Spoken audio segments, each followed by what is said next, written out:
org. Lisa Verboomen from Seattle, Washington. And tell me about your experience with Castleman disease and how you first came to have it and know about it.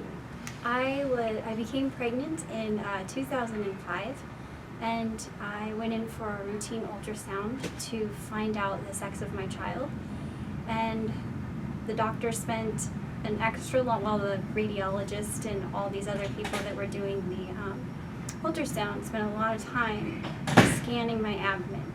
And I was really kind of unsure why they were spending so much time. I thought there was something wrong with my baby. I ended up getting a call back that day to come in the next morning to meet with the doctor. And they had told me that I had a tumor pretty much the same size as my baby. Wow.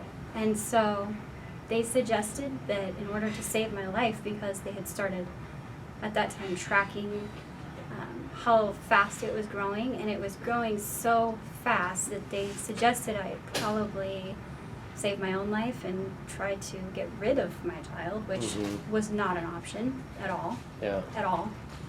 So I had her, everything was great, and then 4 months after, when my body kind of went back down to normal after the pregnancy, they did a surgery and resected this mass and a lot of other things surrounding it. My adrenal gland it was attached to, and part of my kidney, and took out my appendix just for good measure. And so after that, I stayed in the hospital and waited for this result to come back, which wasn't coming back. I couldn't figure out what it was. So finally, it was lastly sent on to MD Anderson in Texas, where it was then identified as unicentric Castleman's disease. And so my journey kind of started there. What is Castleman's disease, and what can I do to help myself? So then how did you get introduced to CARE and CDCN?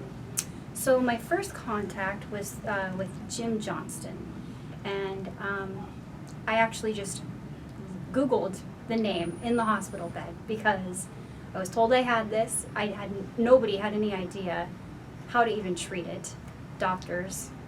So I found this gentleman, and he had it for some time, 10, 15 years at least on me. And I remember him sending me information on what to tell the doctors and what I need to do. He was just very informative, and so from there I've just kind of followed Jim, and it kind of led me here today. Yeah. Yeah. So what's it like being around other people that have Castleman and are going through the same struggles that you are? It's great. I don't feel alone. I feel like I actually belong somewhere, I guess, because for so long I didn't really belong anywhere.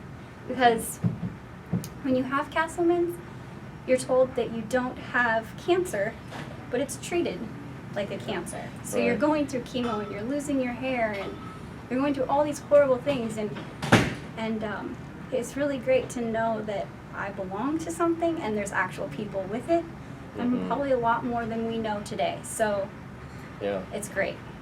So what are you taking from the things that you've learned today with the CDCN and what CARE is doing?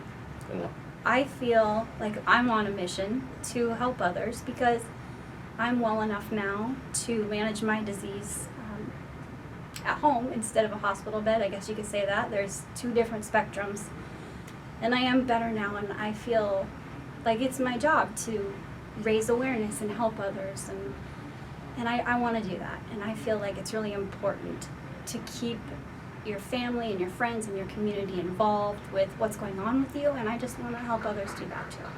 And what are some of the things that you think you can do specifically in order to make that happen, and how do the CDCN and CARE play into that? I think the biggest thing is just don't be afraid to ask. I think we need to understand that we're all a part of something bigger in this world, and that people want to help. And as humans, in the way that we're kind of raised to be very independent, but people do want to help.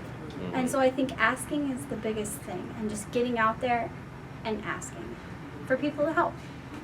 Yeah. Awesome. Well, thank you so much. Yes, thank you.